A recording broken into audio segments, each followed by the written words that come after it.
Get to in the zone for a while, and then I'll gradually get out of the zone. I've done shoots, and I know like sometimes people just think, oh, if I just I'll push until it's actually not as long as I can. Awesome. Okay. While we're here this time, we're gonna get the most out of this because this may be the only time we come in this spring. There's nobody here right now, so this and if people come, they're gonna ruin it. And you know what? I love those little reflections right there on the water. It's like one of my things. Yeah, no, me too. It's so funny too, because like I'll be kayaking with a friend or something, and I'll be, look at that, and they're like, what? They think it's like a fucking bear or something, and I'm just like, the light on the. And they're like, what the? There's light everywhere, dude. Yeah.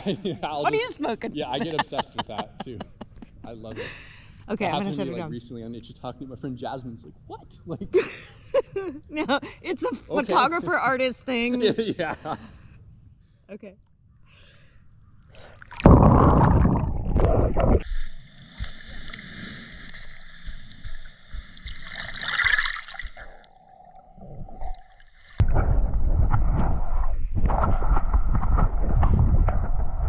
So like here,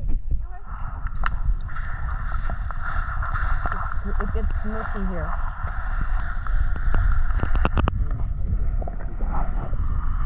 It just looks like a little black spot, probably mostly.